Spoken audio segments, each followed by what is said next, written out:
Hello friends, मैं Ranjana Pareek, assistant professor in Bayani girls BEd college, आप सभी का स्वागत करती हूँ। हमारे आज के टॉपिक मानक भाषा और मानकीकरण में। भाषा शिक्षण के अंतर्गत हम जब सबसे पहले भाषा के बारे में जानते हैं और भाषा की बात करते हैं, तो हम सबसे पहले देखते हैं कि भाषा के दो रूप होते हैं, मौखिक और लिखित। तो भाषा का जो लिखित स्वरूप होता है, उसी के अंतर्गत हम सारी चीज़ों को हम पढ़ते हैं। क्यों? क्योंकि जो लिखा हुआ स्वरूप होता है या मुद्रित स्वरूप होता है, उसी में सारी पुस्तकें, जितना भी हमें जो संचित ज्ञान है, वो हमें लिखित स्वरूप में मिलता है। तो भाषा के लिखित रूप के अंतर्गत हम और मौखिक स्वरूप के, लेकिन भाषा का मानक भाषा कौन सी होती है और मानकीकरण क्या होता है और ये क्यों आवश्यक होता है। तो जब भाषा का मौखिक या लिखित कोई सा भी स्वरूप जब प्रचलित हो रहा होता है या चल जाता है, सबसे पहले भाषा की शुरुआत कहाँ से होती है? व्यक्ति से होती है। और व्यक्ति के तरफ से धीरे धीरे परिवार, परिवार से समाज, समाज से यह एक क्षेत्र तक पहुंच जाती है। तो उस क्षेत्र की जो भाषा कहलाती है, वो भाषा कैसी हो जाती है? क्षेत्रीय भाषा हो जाती है। सबसे पहले एक छोटे से क्षेत्र के स्तर पर भाषा की शुरुआत होती है। जैसा कि हम इस मैप में देख सकते हैं कि ये जो क्षेत्र है, ये राजस्थान का क्षेत्र है और राजस्थान के अंतर्गत बोले जाने वाली जो भाषाएं होती हैं, वो राजस्थानी वर्ग के अंतर्गत भी आती हैं और हिंदी के अंतर्गत भी आती हैं। तो ये व्यक्ति के स्तर से शुरू होकर के भाषा क्षेत्र के स्तर तक पहुंचती है। और जब एक क्षेत्र से भाषा, उस भाषा को क्षेत्रीय भाषा या बोली का दर्जा जब मिल जाता है, तो बोली का दर्जा मिलने के बाद में जब भाषा थोड़े बड़े स्तर पे पहुंच जाती है, तो वह उपभाषा और उस क्षेत्र की मुख्य जो बोली होती है, वो बन जाती है। मुख्य बोली और उपभाषा के स्तर से भाषा जो भाषा होती है, उपभाषा, वो मुख्य भाषा के रूप में या किसी एक मानक भाषा के रूप में किस प्रकार से जन्म लेती है, उस बात को हम इस बार जानेंगे। तो सबसे पहले हम मानक भाषा का अर्थ जानते हैं। तो मानक भाषा का अर्थ क्या होता है? किसी भी भाषा के मानक रूप का अर्थ है उस भाषा का वह रूप जो उच्चारण, रूप रचना, वाक्य रचना, शब्द और शब्द रचना, अर्थ, मुहावरे, प्रयोग तथा लेखन की दृष्टि से बहुस्वीकृत हो। बहुस्वीकृत का अर्थ यहाँ पर यह होगा कि सर्वमान्य नहीं हो पाता है कई बार।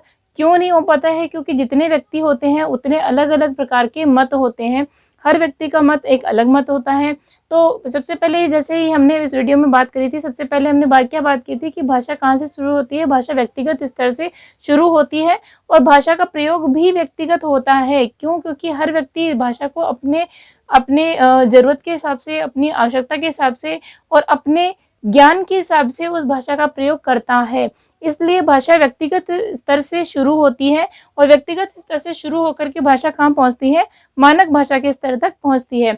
और इस क्रम में उसको क्या क्या करना पड़ता है?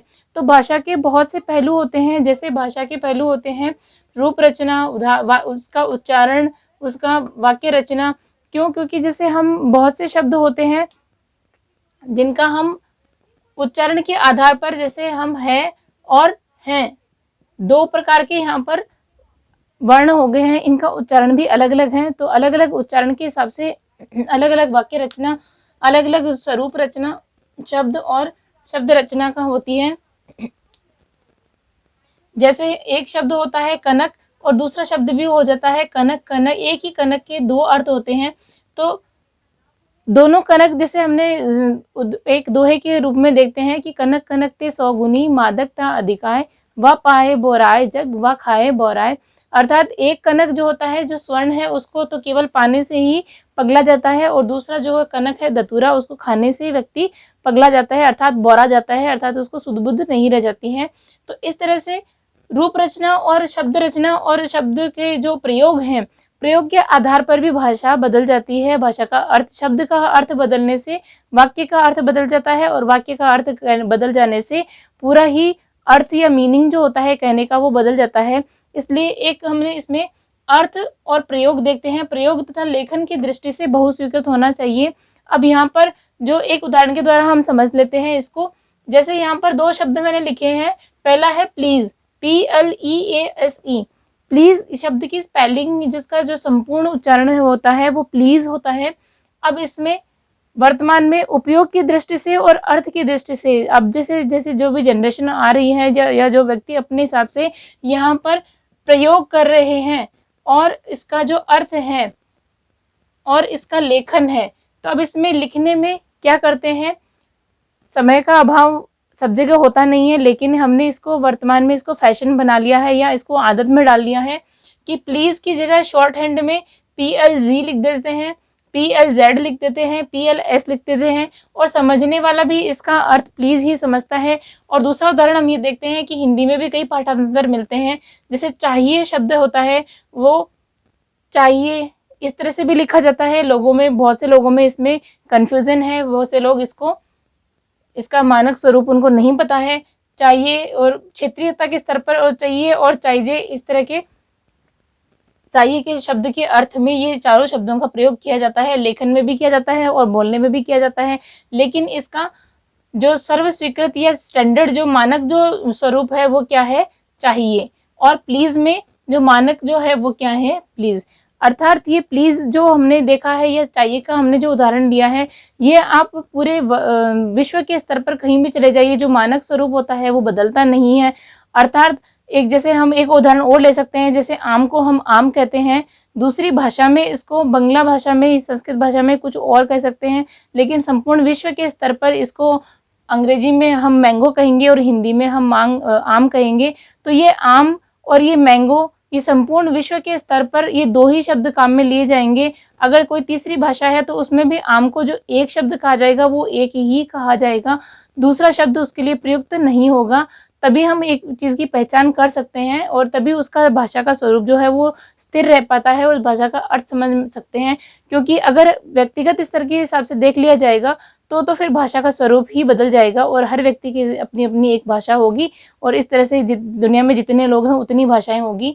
इसलिए हमें भाषा का मानकीकरण करने की आवश्यकता पड़ती है, ताकि उस भाषा का जो है एक मानक स्वरूप, एक नियमों के आधार पर, मानकता की क्या, मानक किसको कहते हैं, मानक संदर्भ क्या होता है कि कुछ नियम बना करके उन नियमों की कसौटी पर उस चीज़ को, उस वस्तु को, उस भाषा को स्थिर कर दिया जाए, ताकि वो सर्वमान्य हो और सभी जगह, एक ही जगह से लेकर के नहीं, सभी वैश्विक स्तर पर, ग्लोबलाइजेशन का जमाना है तो ग्लोबल स्तर पर उस चीज़ की मान्यता हो। अर्थात यहाँ से बाहर भी अगर कोई चाहिए अर्थ, चाहिए हिंदी भाषा अगर प्रयुक्त करना चाहेगा और वो चाहिए शब्द का प्रयोग करेगा तो वो यही लिखेगा, यह मानक स्वरूप जो होगा वो लिखेगा, और जो मानक स्वरूप होगा वही कक्षाओं में पढ़ाया जाएगा। अगर हम सबसे पहले प्लीज की स्पेलिंग बोलना सीखते हैं या उसको पढ़ना सीखते हैं तो PLEAS ही सीखते हैं, उसके बाद में अर्थ और प्रयोग और व्यवहारिक दृष्टि से उसका अर्थ है जो प्रयुक्ता के हिसाब से बन जाता है। इसलिए भाषा क्या है, अनेकता में एकता की खोज भी है। क्यों? क्योंकि हमने यहाँ पर अनेक जो शब्द हैं, 4 स्वरूप है, चारों स्वरूपों में हमने एक शब्द को खोजा है, इन चारों शब्दों में हमने एक स्वरूप को खोजा है, तो अनेकता में एकता की खोज भी मानक भाषा होती है। इससे क्या होता है कि जो बहुकेंद्रीय भाषाएं हैं वो, उन भाषाओं में मानक स्वरूप निश्चित हो जाता है, और मानक स्वरूप निश्चित होने से उस भाषा को समझना और उसको पढ़ना सरल हो जाता है, और उसमें संप्रेषण करना भी, कम्युनिकेशन करना भी आसान हो जाता है, उसको पहचानना भी सरल हो जाता है कि यहाँ पर भी हम देख सकते हैं कि शुद्ध रूप कौन सा है, ये एक है। अर्थात अगर ये चारों ही रूप शुद्ध होते तो हम कौन से रूप को शुद्ध कहते। इसलिए यहाँ पर हम पहचान सकते हैं अच्छे से कि एक शब्द है वो यहाँ पर वो क्या है, पहचाना जा सकता है, शुद्ध रूप है, बाकी शब्द हैं वो अशुद्ध है, प्रयोक्ता की दृष्टि से है। इसलिए भाषा का मानक स्वरूप होना बहुत आवश्यक है, और भाषा के प्रयोग की दृष्टि से और भाषा के स्थायित्व के लिए मानक स्वरूप होना बहुत आवश्यक है। आगे हम बात करते हैं मानकीकरण की प्रक्रिया की। तो मानकीकरण की जो प्रक्रिया होती है वो 4 चरणों में होकर के गुजरना पड़ता है, उसको मुख्य रूप से हम 4 चरण मानते हैं। यूँ तो व्यवहारिक स्तर पर बहुत से चरण हो सकते हैं, लेकिन 4 चरण कौन कौन से हैं वो हम देखते हैं यहाँ पर। मानकीकरण की प्रक्रिया के दौरान सबसे पहले चरण आता है चयन का, कि किसी भी भाषा का जो मानक स्वरूप है, जैसे हमने हिंदी भाषा, उदाहरण के लिए हम यहाँ पर हिंदी भाषा लेते हैं, तो हिंदी भाषा के अंतर्गत बहुत सी बोलियां हैं, तो वह हिंदी भाषा बहुकेंद्रीय भाषाओं के अंतर्गत आती है। बहुकेंद्रीय का अर्थ होता है कि एक भाषा के एक के अलावा बहुत से स्वरूप होना। बहुकेंद्रीय, एक केंद्र नहीं होना। जैसे हिंदी की खड़ी बोली है, कौरवी है, ब्रज है, तो इन भाषा के इन सभी स्वरूपों को हम अलग अलग भी पहचान सकते हैं। तो जो ब्रज पढ़ेगा वो खड़ी बोली को हिंदी भाषा नहीं मान पाएगा एक बार में, लेकिन जब हम इसका पूर्ण अध्ययन करते हैं और हम इसको जानते हैं निकटता से, तब हमें पता चलता है कि ये हिंदी भाषा के ही अलग अलग स्वरूप हैं। तो इस प्रकार की जो भाषाएं होती हैं, जिनकी एक भाषा के अलावा मुख्य उपभाषाएं और बोलियां बहुत सारी होती हैं, वो बहुकेंद्रीय पॉलीसेंट्रिक भाषाएं होती हैं। इसके अलावा मोनोसेंट्रिक भाषाएं जो होती हैं, उनके उदाहरण में हम जापानी भाषा है, चीनी भाषा है, उसको ले सकते हैं। और बहुकेंद्रीय भाषा के अंतर्गत हम हिंदी को ले सकते हैं, अंग्रेजी को ले सकते हैं, जर्मन को ले सकते हैं, अरबी भाषा को ले सकते हैं। तो इस तरह की जो भाषाएं होती हैं, इनका अलग अलग स्वरूप पाया जाता है। तो जब मानकीकरण की प्रक्रिया हमें करनी होती है, या मानकीकरण की प्रक्रिया के अंतर्गत क्या किया जाता है, चयन किया जाता है कौन से स्वरूप का, क्षेत्रीय या सामाजिक स्वरूप का प्रयोग किया जाता है।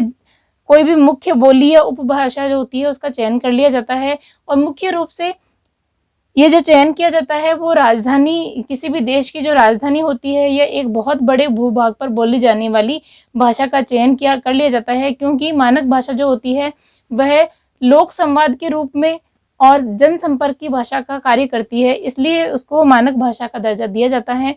इसलिए एक उदाहरण में इसलिए भारत में हम हिंदी भाषा का स्वरूप इस प्रकार से समझते हैं कि ये जो भारत का जो नक्शा जो बना हुआ है, इसके अंतर्गत यहाँ पर दक्षिण में अलग भाषाएं बोली जाती हैं, तमिलनाडु में अलग भाषा बोली जाती है, कन्नड़, कर्नाटक में अलग, उड़ीसा में उड़िया, गुजरात में गुजराती, महाराष्ट्र में मराठी।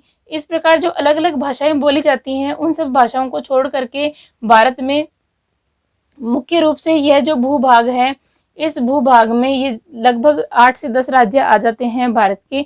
हिंदी भाषी जो क्षेत्र है, किसी भी भाषा का क्षेत्र कौन सा क्षेत्र होता है, जिस क्षेत्र में, जिस भूभाग में वह भाषा जितने बड़े भूभाग में बोली जाती है। तो हिंदी भाषा है वो भारत का अधिकांश, ये उत्तर भारत, उत्तर और उत्तर पूर्वी जो भाग है, इसको कवर कर लेती है। इसलिए यह बहुत बड़े भूभाग पर बोलने जाने वाली भाषा है, इसलिए इसका जो चयन कर लिया जाता है। जैसे चीनी भाषा है, और ये जो भाषा है, इन चीन भाषाओं को मुख्य रूप इसीलिए दिया गया है क्योंकि ये राजधानियों के आसपास की भाषाएं हैं, जनसंपर्क की भाषाएं हैं और लोक संवाद की भाषाएं हैं। जैसे हम और आगे देखें तो फ्रांसीसी भाषा जो है वो पेरिस की भाषा है। फिनलैंड है, फिनलैंड में कोई एक बोली है जो वहाँ की राष्ट्रीय भाषा है। इजराइल है, उसकी क्लासिकल हिब्रू है। इंग्लिश जो भाषा है वो उसकी जो मुख्य जो राजधानियाँ हैं, ब्रिटेन है, ब्रिटिश इंग्लिश हो जाती है और अमेरिकन इंग्लिश हो जाती है। तो इस प्रकार से ये राजधानियों के आसपास बोली जाने वाली भाषाएं हैं, जिनको मानक भाषा का दर्जा दे दिया गया है। तो हम हिंदी भाषा की बात करें तो हमने इतनी जो भाषाएं हैं, इतने जो क्षेत्र हैं, इनमें हिंदी भाषा की चूंकि बहुत सारी बोलियां जो बोली जाती हैं, जैसे राजस्थान में अलग हो जाती है, उत्तर प्रदेश में खड़ी बोली आ जाती है, बिहार में बिहारी हिंदी आ जाती है। तो इन सभी भाषाओं के उसको ध्यान में रखते हुए उत्तर प्रदेश की जो भाषा है खड़ी बोली, उसका चयन कर लिया गया। और उस खड़ी बोली का विकास जो है वो महावीर प्रसाद द्विवेदी ने हिंदी जो भाषा है उसके रूप में उसको परिष्कृत किया, परिमार्जित किया, प्रतिष्ठित किया। उनका और उनकी सरस्वती पत्रिका का योगदान इसमें अभूतपूर्व रहेगा, हमेशा अविस्मरणीय रहेगा। तो जो चयन है, चयन कर लेने के बाद में किसी भी एक भाषा का जब हम इस प्रकार से उसकी मुख्य जो बोली है उसका चयन कर लेते हैं, चयन कर लेने के बाद में उसका उस भाषा के बोलने वाले जो लोग रहते हैं, उन लोगों में उस भाषा का और ज़्यादा प्रसार किया जाता है। इसके बाद में प्रसार के अंतर्गत हम प्रसार के लिए हम समाचार पत्र है, उसका रेडियो है, उसके लिए टीवी है, इन सब का प्रयोग हम करते हैं। और उसके बाद में उसका प्रयोग होने लग जाता है, अर्थात उसका साहित्य में, शिक्षा में, किसी भी बोली में साहित्य नहीं लिखा जाता है, उपबोली में, उपभाषा में साहित्य लिखा जाता है। उपभाषा और भाषा का साहित्य होता है, क्षेत्रीय भाषा का भी अपना साहित्य हो सकता है। तो साहित्य में, शिक्षा में, प्रशासन में उनका मानक भाषा का जो प्रयोग किया जाता है या भाषा का जो रूप प्रयुक्त किया जाता है वह मानक होता है। और उसके बाद में उस भाषा को स्वीकृति मिल जाती है। उस भाषा वर्ग के जो सभी लोग अलग अलग क्षेत्रों में रहते हैं, या उस भाषा का प्रयुक्त करने वाला जो क्षेत्र है वो उसको स्वीकृति दे देता है। जिस स्वरूप को वो स्वीकृति मिल जाती है, अर्थात जिस स्वरूप को हम मान लेते हैं कि ये भाषा इस मानक भाषा के रूप में प्रयुक्त करने लायक है, वो भाषा क्या बन जाती है, मानक भाषा बन जाती है। अर्थात उसमें जो भाषा के जो शब्द रूप हैं, उसकी जो संरचनाएं हैं, मुहावरे हैं, उच्चारण का जो रूप है, वाक्य रचना का जो रूप है, उसके कुछ नियम निर्धारित कर दिए जाते हैं। और नियम निर्धारित करने के बाद में उनका एक स्वरूप निश्चित कर दिया जाता है तो उस स्वरूप के आगे पीछे की जो होता है वह अशुद्ध माना जाएगा। इस प्रकार से इस मानकीकरण की प्रक्रिया से गुजरने के बाद में वो भाषा मानक भाषा बन जाती है।